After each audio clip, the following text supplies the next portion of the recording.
Welcome to Life, Love, and Jesus as we're continuing our journey through God's Word this year, following a chronological reading plan from Blue Letter Bible, which you can find the link for in the show notes. And today we are in the book of Proverbs. We're in Proverbs 25 and 26. Again, we're still in the time of Israel's history where Solomon is king, and Solomon wrote most of the book of Proverbs. So we're kind of flipping back and forth between a few different books. And today it is chapters 25 and 26 of Proverbs. And as I've been doing in Proverbs throughout, I've been focusing just on one verse in each chapter. There's so much content in the book of Proverbs. We could talk about it for a month and more than a month, I'm sure, probably a year, and still not exhaust its riches.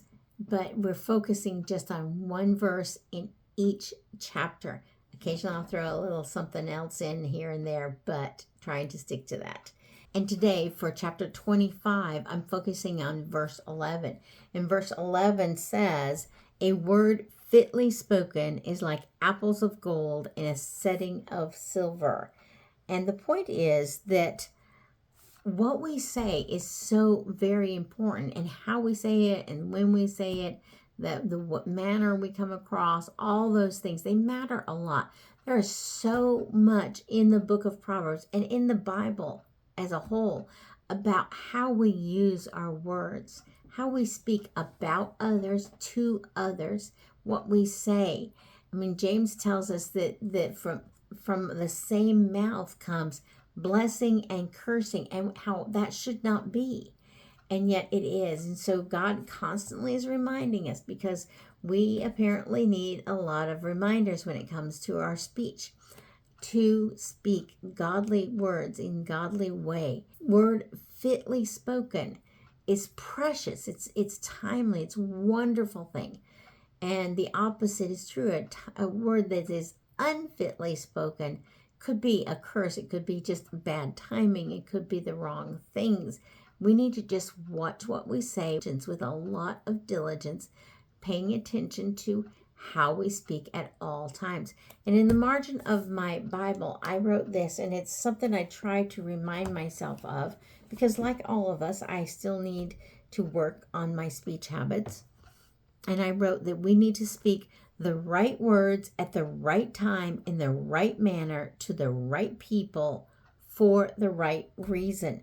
That's what a word fitly spoken is. That's the definition of a word fitly spoken. The right words at the right time in the right manner to the right people for the right reason.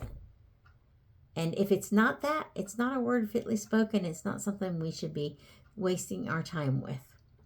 And then in chapter 26 of Proverbs, I want to focus on verses 4 and 5.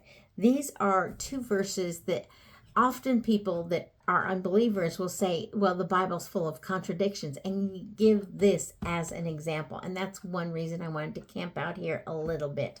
So Proverbs chapter 26 verses 4 and 5 says, "Answer not a fool according to his folly, lest you be like him yourself."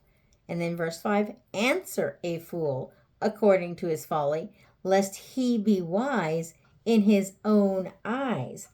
And so the seemingly contradictory thing is answer not a fool, and then answer a fool. Of course, different reasons for doing that in each. In verse 4, it says, "Answer not a fool unless you become like him." In that, arguing with a fool, it's like, trying to nail jello to a wall, as we say. But in verse 5, answer a fool, because if you don't, he'll become wise in his own eyes. He won't think his foolishness is foolishness. He'll think it's wisdom. And so many times we see these seemingly contradictory things playing out in reality, where if you get sucked into ridiculous arguments and trying to defend things that are true and the other person knows is true, but is just trying to stick to talking points or whatever, or defend something that really is indefensible, and you answer, and that is answering him according to his folly, and it's useless. It's a waste of time for both of you, and it sucks you in to unhealthy interactions and unhealthy relationships with other people.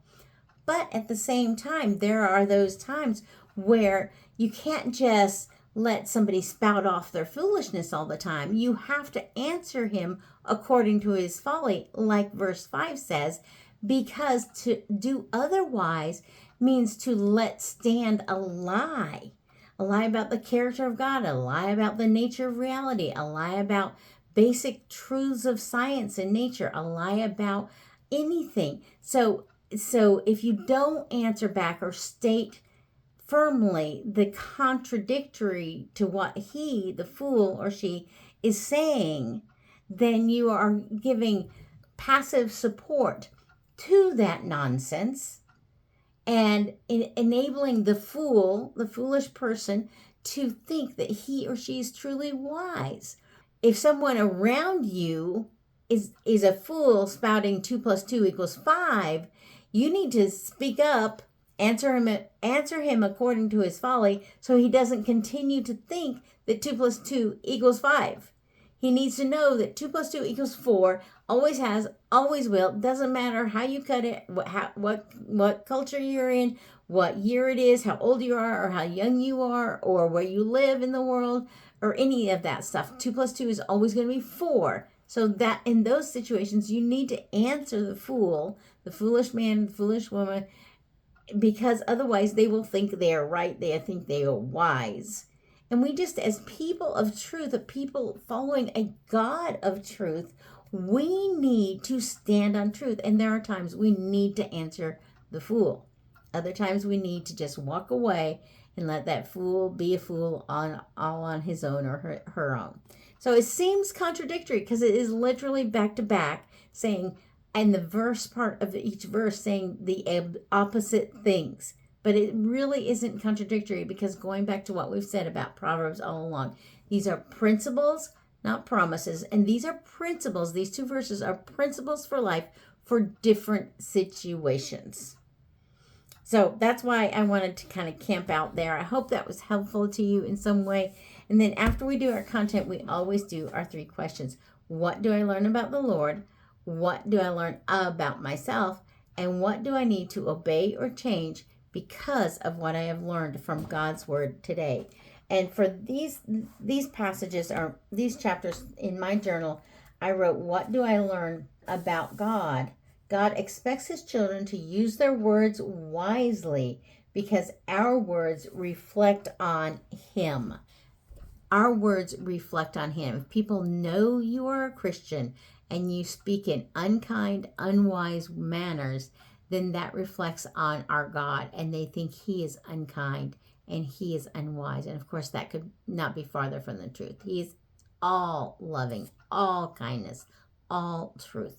So we need to watch what we say. What are you writing in your journal today? I hope you are writing something down every day as you go through this. Thank you for joining me. Please like and subscribe. And if you have not already signed up for my email list, that link is in the show notes. You'll get those 1-page overviews of each book of the Bible as they come out throughout the year, and the password for the ones that have already gone out. Have a wonderful day living for the Lord.